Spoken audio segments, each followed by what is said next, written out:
tarde, galera.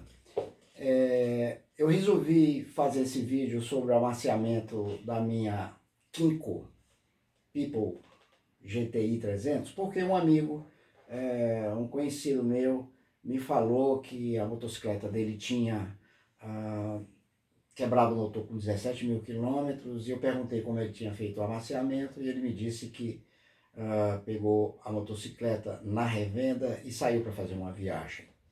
E é uma viagem daqui até onde ele foi, mais ou menos 2 horas para ir. E nessa viagem ele ultrapassou os 100 km por hora, aliás, ele ultrapassou os 140 km por hora com carga, ia com a esposa, e logo no primeiro dia de uso da motoneta.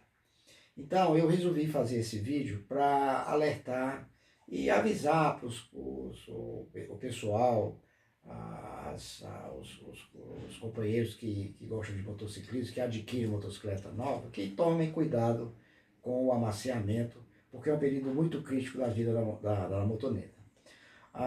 O manual que nós recebemos quando a gente compra a People é um manual fraco, e ele não tem dizendo qual é a maneira que o condutor deva fazer o amaciamento. No entanto, eu peguei o manual em inglês no site da Kinko dos Estados Unidos e vi que o amaciamento da People é até os 1000 quilômetros, e com aquelas regras que a gente já conhece de outras motocicletas, com motor 4 tempos, ou seja, você não passa mais de 1 hora. Aliás, os fabricantes não dizem qual é esse tempo, mas de acordo com o que eu vejo, com o que eu vi em discussões, em sites, 1 hora é um bom tempo. Apesar de que eu sou mais ortodoxo, eu não passo de 40 minutos nesse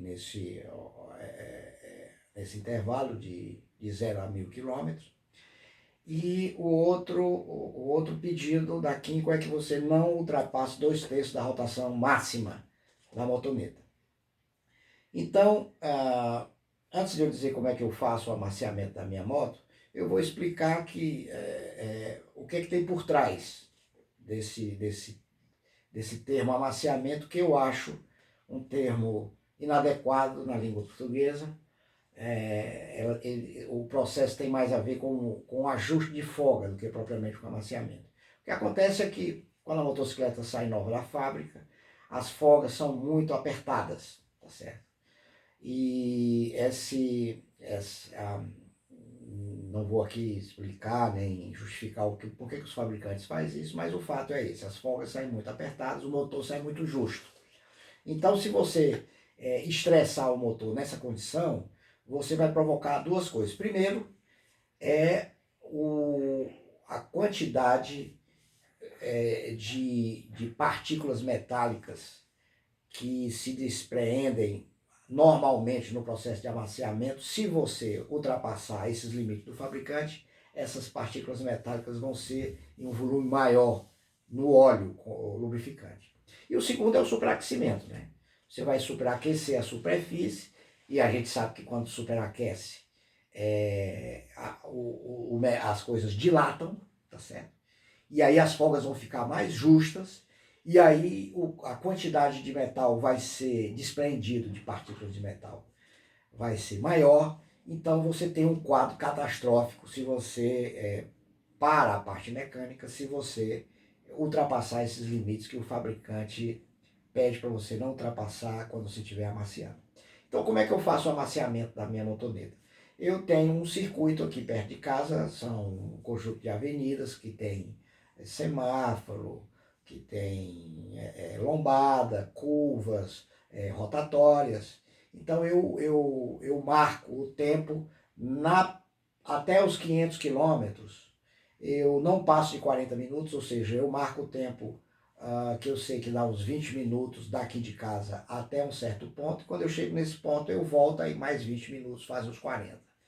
E nesse período de 1.000 quilômetros, eu aproveito para usar pouco freio e mais o freio motor. Por quê? Porque quando você dá o freio motor, você corta o abastecimento de combustível dentro da câmara de combustão para aquela quantia mínima de combustível referente à marcha lenta. E o motor o pistão fica articulando para o seu movimento sem a combustão. Ou seja, você vai resfriar a câmara de combustão quando você faz o freio motor. Então, como é que eu faço? Eu vejo o semáforo lá na minha frente, ficou amarelo e está verde, então eu, em vez de frear a motocicleta em cima, eu libero o acelerador e aproveito o freio motor para ela ir freando e resfriando o motor, tá certo? Eu também não... Eu faço uma marcação, corto um pedaço de fita tech tape, prata, um pedaço mais ou menos desse tamanho aqui, com 2 dedos de largura, ou um pouco mais de 1 dedo de largura, e prego do lado do acelerador e faço a marcação mínima, máxima, e depois eu faço mais ou menos 2/3 da marcação aqui, e aí eu marco ali e não ultrapasso o curso do acelerador, já que a People não tem conta-giros, tá certo? Então, dessa maneira, eu nunca passo dessa marca, que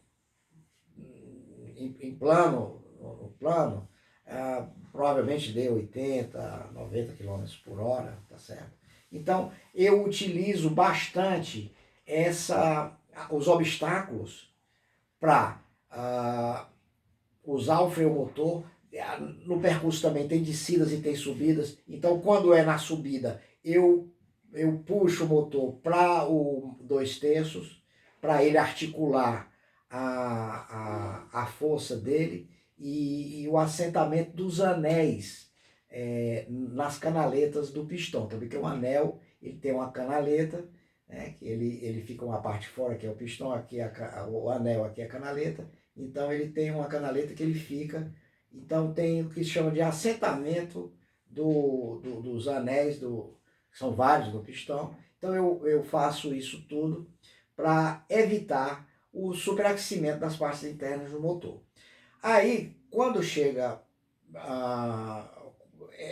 eu faço também uma maneira de que eu tento passar o menor tempo possível nesses 1.000 km.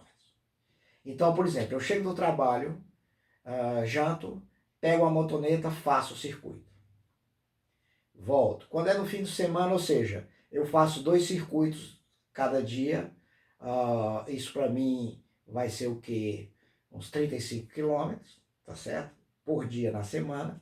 E quando é no sábado e no domingo, aí eu faço os circuitos, aí eu aumento um pouco, à medida de que ela vai chegando aos 500 km, passou dos 500 km, aí eu aumento o tempo para 50 e quando ela está chegando próximo aos 1.000 km, de 50 para 60 minutos, ou seja, eu marco um ponto, saio daqui, 30 minutos para ir, 30 minutos para voltar.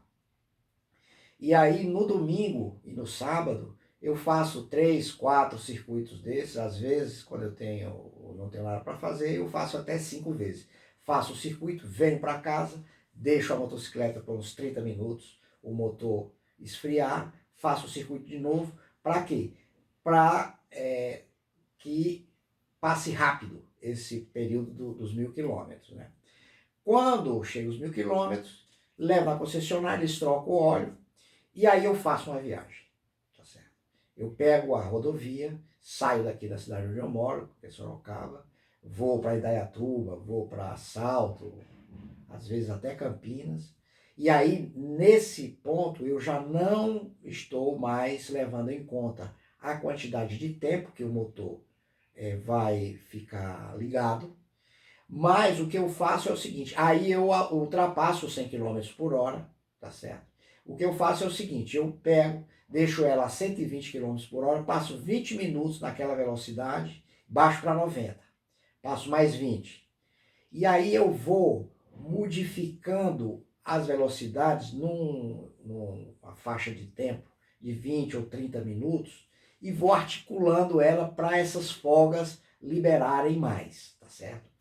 E por conta disso, por minha conta, né, ou seja, trocou o óleo ao 1.000, a próxima revisão 5.000, então tem 4.000 quilômetros. Então com 3.000 quilômetros eu troco o óleo dela, tá certo?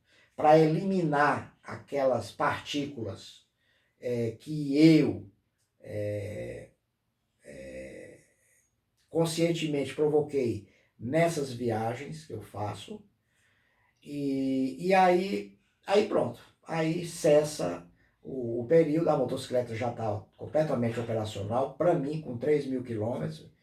E olha, eu tenho a dizer que faço isso há muito tempo. A minha primeira motocicleta eu comprei em 1980. Faço isso há muito tempo. As minhas motocicletas, nunca eu tive problema com motor na faixa de vida útil do motor especificada por fabricante, seja 50.000, seja 60.000, seja 100.000 quilômetros, ou seja, rodo com elas até mesmo chegando perto disso aí, e o motor continua operacional, com toda a performance.